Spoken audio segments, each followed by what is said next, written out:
So hello champions, कैसे हो आप लोग। 2 दिन यार मैं थोड़ा बिजी हो गया था तो वीडियोस अपलोड कर नहीं पा रहा था। अभी चलते हैं अपना जो नेक्स्ट टॉपिक है पेपर 1 का, उसको थोड़ा कवर करते हैं। उसका 15 क्वेश्चंस मैं लेकर के आया था। ये देखो, ये आज टॉपिक है, ये रहेगा रिसर्च एप्टीट्यूड, यानी जो रिसर्च मैनेजमेंट जो एमबीए के बच्चों को भी पढ़ाया जाता है, स्पेशल सब्जेक्ट। और पेपर 1 में रिसर्च के क्वेश्चंस आते भी हैं। तो इसका पहला क्वेश्चन करते हैं। विच of the following is the concluding step. Concluding step कौन सी है इन एनी रिसर्च प्रोसेस। कोई भी रिसर्च प्रोसेस होती है उसमें कंक्लूडिंग स्टेप क्या होती है, फाइनल स्टेप, समझ गए, कंक्लूड करने बाद। तो बताओ इनको देख करके। Collecting data, analysing data, writing report, या नन ऑफ द अबव। इनमें से कौन सी है जो कंक्लूडिंग है। सो कंक्लूडिंग स्टेप जो होती है, या फिर आप इसको फाइनल स्टेप भी कह सकते हो, तो ये होती है राइटिंग द रिपोर्ट। सबसे फाइनल स्टेप होती है writing the report.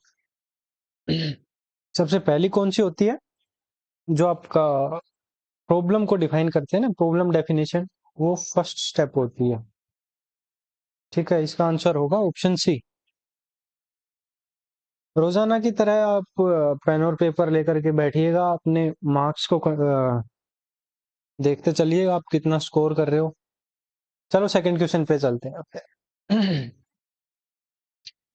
Assertion reasoning, assertion and reason. हाँ, आपको ये बताना था कि आज का जो सेशन है उसमें कम से कम 3-4 असर्शन एंड रीजन के क्वेश्चन है। अब मैं क्या करूं भाई, या तो रिसर्च के जो एप्टीट्यूड है उसके अंदर असर्शन एंड रीजन पूछा ज्यादा जाता है, या फिर पता नहीं क्या रीजन है, इसमें ज्यादा ही है ये क्वेश्चन। चलो करते हैं। असर्शन क्या कह रहा है कि a fundamental research is concerned with theory formulation. ठीक है, अब बताओ, आप बताओ, क्या ये ठीक है या गलत है। फिर रीजन। अब ये fundamental research is concerned with theory formulation because it usually adds to the existing और नॉन नॉलेज। यानी कि फंडामेंटल रिसर्च थ्योरी फॉर्मुलेशन में काम करता है, क्योंकि ये जो एग्जिस्टिंग यानी पहले से जो एग्जिस्ट कर रही है कोई भी नॉलेज, उसके अंदर एड ऑन होता है। ये कहना चाह रहा है असर्शन और रीजन। बताओ क्या आंसर है।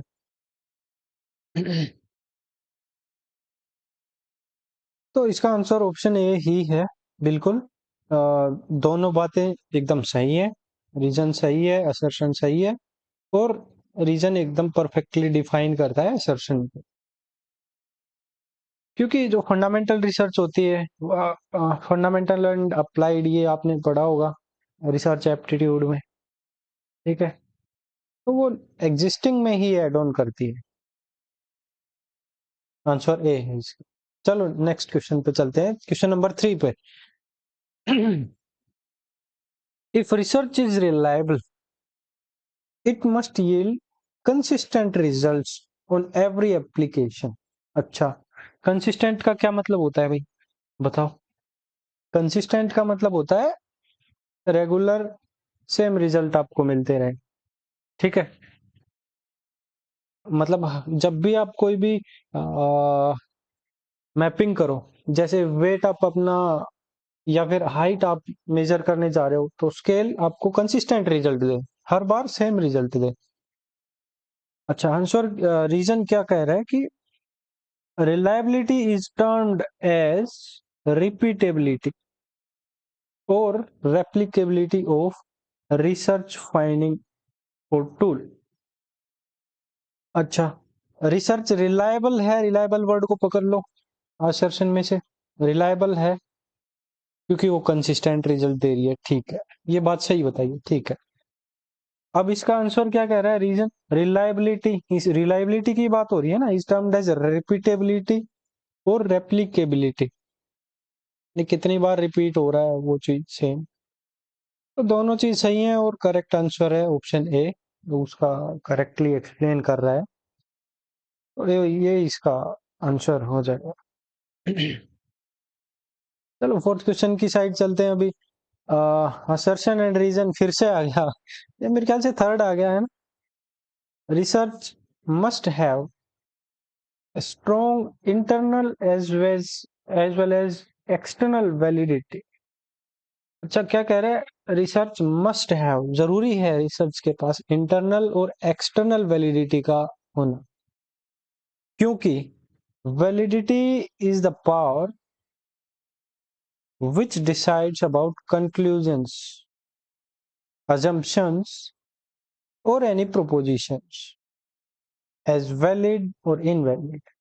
अच्छा, वैलिडिटी के पास पावर होती है जो बताती है कि कोई भी कंक्लूजन आपका, कोई भी अजम्पशन या जो भी आपकी प्रोपोजिशन है, प्रोपोजिशन मानी जो आपने स्टेटमेंट दी है, वो वैलिड है या इनवैलिड है। वैलिड और इनवैलिड क्या होती है, एक्यूरेसी, ठीक है, कितना एक्यूरेट है, कितना सही है वो, ये होती है वैलिड और इनवैलिड। बताओ क्या आंसर। जी बिल्कुल, ये क्या है कि यहाँ भी वैलिडिटी की बात हो रही है, यहाँ भी वैलिडिटी की बात हो रही है, और रीजन भी ये एकदम प्रॉपर दे रखा है कि वैलिड और इनवैलिड बताता है, तो स्ट्रॉन्ग इंटरनल और एक्सटर्नल वैलिडिटी होनी चाहिए। ये ऑप्शन इसका करेक्ट हो जाएगा। अच्छा, आज कमाल की बात है ना, तीन असर्शन रीजन आए, तीनों के ऑप्शन ए ही मिले, है ना। लेकिन ये जरूरी नहीं है कि क्वेश्चन में ऑप्शन ए ही मिले आपको, ये वाला आंसर ही सही होना जरूरी नहीं है हर क्वेश्चन में। इसलिए थोड़ा संभल करके रहिएगा और सोच समझ करके इसका आंसर दीजिएगा। चलो, अभी नेक्स्ट अलग टाइप का क्वेश्चन आया, थोड़ा fill in the blank type आया है। Dash research is based on direct experience और ऑब्जर्वेशन बाय द रिसर्चर। यानी कि जो रिसर्चर है, रिसर्च को जो कंडक्ट कर रहा है, वो डायरेक्टली एक्सपीरियंस करे या ऑब्जर्व करे डेटा को, यानी जैसे किसी भी ग्रुप को ऑब्जर्व करे वो उसके बिहेवियर को जानने के लिए, तो ये किस टाइप की रिसर्च है। A empirical, B logical, C cyclical और D none of the above, इनमें से कोई नहीं। इसका भी जो आंसर है वो ए ही है, एम्पिरिकल रिसर्च है ये। एम्पिरिकल रिसर्च में क्या होता है, डायरेक्ट एक्सपीरियंस होता है किसी भी चीज का, और उसके बिहाफ पे आप डेटा लिया जाता हो। अच्छा, ये डेटा लिया गया है, ये कौन सा डेटा है, ये प्राइमरी डेटा है, क्योंकि ये डायरेक्टली एक्सपीरियंस किया जा रहा है ना किसी चीज से, दूसरी बुक से या किसी न्यूज़पेपर से आपने उठाया नहीं, तो ये प्राइमरी डेटा है, ठीक है। प्राइमरी और सेकेंडरी दो टाइप के डेटा होते हैं, वैसे आपको पता ही है। प्राइमरी माने जो डायरेक्टली पहली बार जो डेटा कलेक्शन हो रहा हो, और सेकेंडरी यानी जो किसी भी पब्लिश्ड न्यूज़पेपर, मैगजीन या किसी भी चीज से उठाया जा रहा है डेटा। अच्छा, जो बी और सी ऑप्शन है, लॉजिकल और साइक्लिकल रिसर्च, ये आपका काम है, आप गूगल करो, इसको ढूंढ करके आओ, और सो दैट आप इसको अच्छे से मेमोराइज कर पाओ। अगर एग्जाम में लॉजिकल रिसर्च आ गया तो क्या लिखोगे, क्या उसका आंसर लिखो, क्या आंसर टिक करोगे, साइक्लिकल पे क्या करोगे। ठीक है, इसको गूगल करके आओ, देखो इसको, आपको मेमोराइज रहेगा, ध्यान में रहेगा अगर आप खुद इस पे काम कर रहे हो।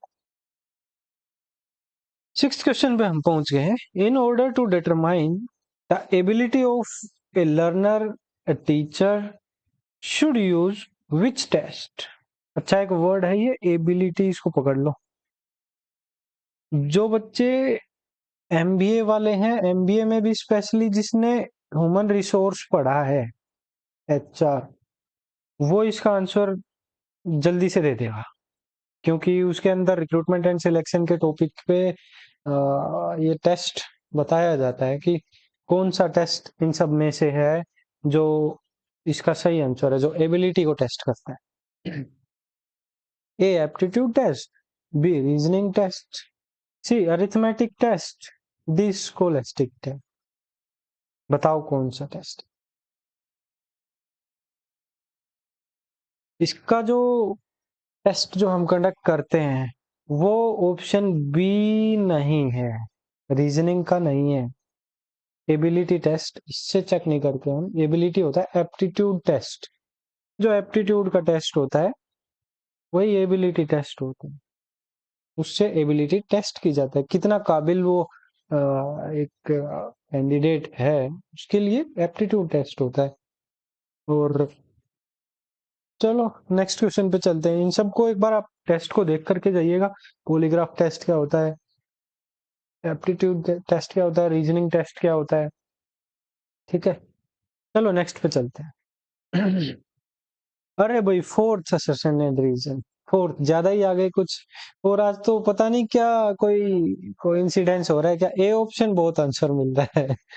चलो, quantitative research uses numbers and graphs to express the data and facts। क्या ये चीज सही है कि क्वांटिटेटिव जो रिसर्च है, जो नंबर्स में जो रिसर्च हम कंडक्ट कर रहे हैं, वो नंबर्स और ग्राफ को यूज करती है डेटा और फैक्ट्स को एक्सप्रेस करने में। रीजन इसका, this is usually of use to test और confirm theories and establish generalisable facts about the topic.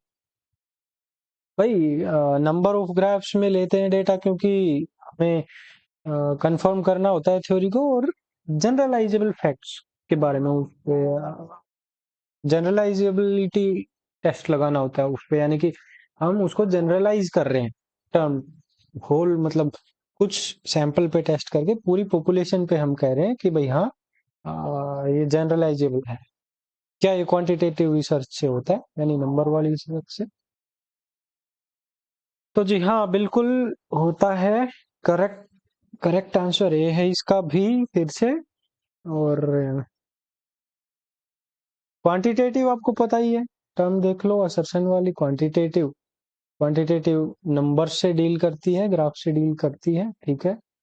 और ये कंफर्म करता है थ्योरी को, नंबर से ही आप कंफर्म कर सकते हो ना। जैसे मैथमेटिक्स में होता है हैंस प्रूव्ड, वो हैंस प्रूव्ड कैसे निकल के आता है, वो हम उसको टेस्ट करते हैं उसको, जो भी वो क्वेश्चन होता है या थ्योरी होती है कुछ भी होती है, वो हैंड्स प्रूव्ड ऐसे ही निकल के नहीं आता, वो हम टेस्ट करते हैं, ठीक है, और उसको जनरलाइज कर देते हैं सॉल्यूशन।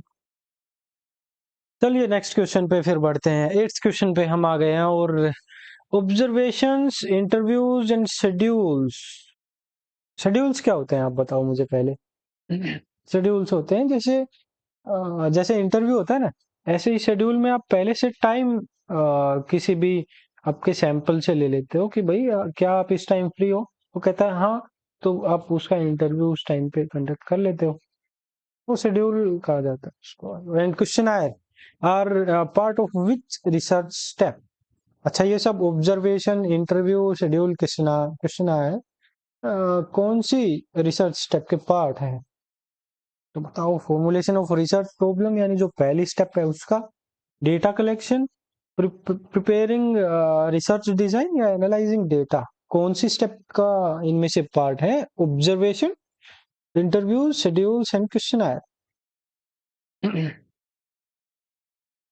नोट कर लो इसको आप अपनी नोटबुक में या जहां भी, आप अपना टिक कर लीजिएगा आपने क्या मार्क किया और क्या सही है।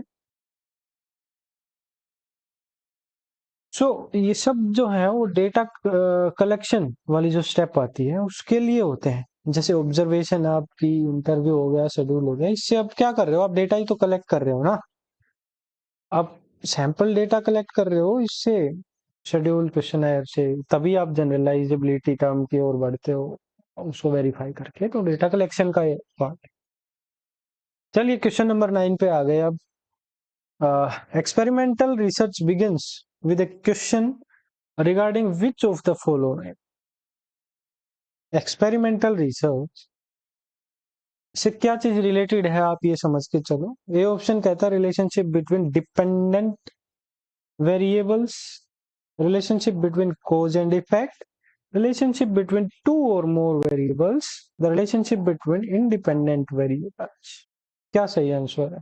किस चीज में रिलेशनशिप देखते हैं हम लोग एक्सपेरिमेंटल रिसर्च में? प्राइमरीली मतलब सबसे पहला फोकस क्या होता है?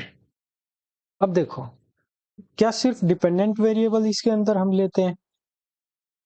जी नहीं, दोनों टाइप के लेते हैं हम, डिपेंडेंट और इंडिपेंडेंट। तो ये इंडिपेंडेंट और डिपेंडेंट वाले ए और डी ऑप्शन आपके एलिमिनेट हो गए।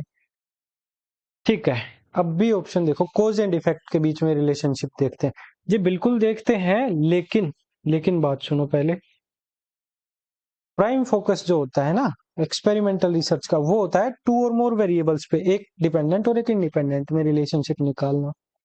कोज एंड इफेक्ट निकालना कोजल आपकी रिसर्च डिजाइन है, उसका काम होता है। Causal, CAUSAL, CAUSAL, causal research design. ठीक है, इसका काम होता है प्राइमरीली कोज एंड इफेक्ट पे काम करना। एक्सपेरिमेंटल का क्या होता है? टू वेरिएबल्स पे, दो या दो से ज्यादा, जिनमें एक कम से कम इंडिपेंडेंट होता है, हम उसको चेंज कर करके देखते हैं कि दूसरे डिपेंडेंट पे आपका क्या इफेक्ट आ रहा है। तो सी ऑप्शन इसका करेक्ट हो जाए। ठीक है, समझ आ गया? चलो चलते हैं अभी आगे। थोड़े से क्वेश्चन और बचे हैं, 6 क्वेश्चन बचे हैं। सबको देख करके जाना है एकदम, प्रिपरेशन एकदम टॉप टॉप नोट्स प्रिपरेशन करनी है हमने। Identify the correct statement regarding quantitative research. जो क्वांटिटेटिव रिसर्च है, नंबर वाली रिसर्च है जो, उसके रिगार्डिंग आपने सही टर्म को पहचान। It is similar to deductive research, it is similar to inductive research, it is spiral in nature, it is not associated with positive paradigm, positivist paradigm। तो जो आपकी क्वांटिटेटिव रिसर्च होती है, वो क्या है कि वो डिडक्टिव रिसर्च के सिमिलर होती है। अब कैसे? डिडक्टिव रिसर्च तो क्या करती है, कोई भी न्यूमेरिकल डेटा उठाती है और उसको वेरीफाई करती है ना, जो थियोरी है उसको वेरीफाई करती है डिडक्टिव रिसर्च। अब क्वांटिटेटिव रिसर्च क्या करती है, वो भी तो न्यूमेरिकल पे काम करती है, और प्लस में आपका जो वेरिफिकेशन का या जनरलाइजेबिलिटी का काम पीछे पड़ा था ना, पीछे क्वेश्चन आया था, वेरिफिकेशन करती है ताकि जनरलाइजेबिलिटी हम उसकी चेक कर पाए, जनरलाइज उसको टर्म को हम कर पाए। तो ये डिडक्टिव रिसर्च की तरह काम करती है क्वांटिटेटिव रिसर्च। ठीक है, इसको आप नोट कर लेना, एक नई चीज आई है, नया फैक्ट आया है कि क्वांटिटेटिव रिसर्च डिडक्टिव रिसर्च की तरह काम करती है। ठीक है, चलो फिर 11th क्वेश्चन पे हम पहुंच गए हैं, लास्ट के 5 क्वेश्चंस। और which of the following are legitimate types of experimental research? Experimental research के क्या लेजिटिमेट टाइप्स हैं? अच्छा, ये भी आप नोट करके रख लीजिएगा, ये प्री, ट्रू और क्वासी, ये जो 3 दिए हुए हैं। हाँ, इसका जो ट्रेडिशनल आंसर है वो वही आंसर है इसका, ऑप्शन डी। प्री, ट्रू और क्वासी, ये आप इसके नोट करके रख लो, नोट करके रख लो। एक्सपेरिमेंटल रिसर्च डिजाइन के ये 3 टाइप्स होते हैं, प्री, ट्रू और क्वासी। ठीक है, कर लिए नोट, चले आगे। चलो इसको, चलो ठीक है, आगे आगे। Use of the inferential statistics is effective in making dash while using quantitative research method. अब इस क्वेश्चन में आप फंसने वाले हो। Inferential statistics is effective, inferential statistics किस चीज में, किस चीज को बनाने में, क्या चीज देने में काम करती है? क्वांटिटेटिव रिसर्च मेथड लगाते टाइम, यानी जब हम इन्फरेंशियल स्टेटिस्टिक्स में research method, quantitative research method लगाएं तो क्या मिलेगा? Prediction, confidence interval, data limits, या ऑल ऑफ द अबव। ये आप नोट कर लेना, ये क्वेश्चन, ये वाला क्वेश्चन ना, इसका ऑल ऑफ द अबव नहीं है, ऑल ऑफ द अबव नहीं है। इसका जो राइट आंसर है वो है प्रिडिक्शंस। क्यों? क्योंकि इन्फरेंशियल स्टेटिस्टिक्स काम ही किस चीज पे करती है? ये अजम्पशंस पे काम कर रही है भाई। ये जैसे आपके प्रणाम पढ़े होंगे ना आपने, प्रणामा, उसके अंदर आपका आता है इन्फरेंशियल। तो प्रिडिक्शंस इसका आंसर होगा। प्रिडिक्शंस बनाने में, प्रिडिक्ट करने में इन्फरेंशियल स्टैटिस्टिक्स का काम आता है, क्योंकि ये काम ही एजम्पशन पे कर रही है। चलो अगला क्वेश्चन है, विच of the following is the last step in the research process. ये तो यार फिर से रिपीट होके आ गया, तो इसके ऊपर टाइम खराब नहीं करेंगे। इसका जो आंसर है वो डी ऑप्शन हो गया, preparation of the report. Final step तो प्रिपरेशन ऑफ द रिपोर्ट ही है। चलो आगे, दो क्वेश्चन बचे हैं, जल्दी जल्दी दो करते हैं। Applications of ICT in the academic research can be classified as. अच्छा, आईसीटी की जो वो एकेडमिक रिसर्च की जो कैसे क्लासिफाई, इंफॉर्मेशन शेयरिंग होती है आईसीटी पे जी, होती, सॉरी, सिमुलेशन और इवेल्युएशन और ऑल ऑफ द अबव। क्या ये सब आप आईसीटी से कर सकते हो? जी हाँ, कर सकते हैं। तो डी ऑप्शन इसका करेक्ट हो गया, all of the above answer हो गया। ठीक है, आज का फिर लास्ट क्वेश्चन आ गया, which of the following is the correct interpretation of beneficence, term देख लो, beneficence in the context of ethical research. जब आप एथिक्स, इसको छोड़ो, आप जब आप एथिक्स को फॉलो कर रहे हो तो बेनिफिशेंस का क्या मतलब होता है? Maximising the benefits and minimising the harm, यानी कि फायदों को बढ़ाना और नुकसान को घटाना। बी कह रहा है economic gain to poor of the society, कि जो गरीब लोग हैं उनको थोड़ा इकोनॉमिकली हेल्प करना, यानी उनको पैसे कमाने में, या पैसे आप बांट दो उनको, कैसे भी उनको अमीर बनाना। Love and support for the indigenous people. अच्छा, इंडिजीनियस, इंडिजीनियस का मतलब होता है जो अपने देश के हैं, ठीक है, उनके पीपल को लव एंड सपोर्ट, यानी भारतीयों को, या नन ऑफ द अबव। बताओ क्या आंसर है? एथिक्स का क्या मतलब होता है रिसर्च में, आप ये कहते चलो। एथिक्स क्यों फॉलो करते हैं हम? Maximising the benefits and minimising the harm. हर टाइप का जो फायदा है, चाहे वो सोसाइटी के लिए है चाहे वो आपके लिए है, फायदे को मैक्सिमाइज करना, और जो नुकसान है, हार्म, उसको आप मिनिमाइज कर रहे हो। ठीक है, ये है आपका बेनिफिशियंस टर्म का मतलब एथिकल रिसर्च। तो चलो, ये थे आज के 15 क्वेश्चंस। और आई नो कि मैं 2 दिन से वीडियो अपलोड कर नहीं पा रहा था, मैं थोड़ा बिजी चल रहा था, लेकिन अब से आपको चिंता ना करो, हर एक दो दिन में एक नई वीडियो मिलती ही रहेगी। और कैसी आपकी प्रिपरेशन चल रही है बताइएगा मुझे। और बेस्ट ऑफ लक आपके एग्जाम के लिए, एंड टेक केयर। कैसा आपका, सॉरी, चैनल को सब्सक्राइब करने का जो मुहिम हमने छेड़ी थी वो कैसी चल रही है? हाँ जी, अभी तो हमें ग्रो भी करना है यार, सिर्फ इतना थोड़ी है कि सिर्फ पढ़ ही रहे हैं, हम ग्रो भी साथ साथ करेंगे। तो सब्सक्राइब करो पहले तो, और वीडियो को शेयर कर दो। ठीक है, have a good day, then bye.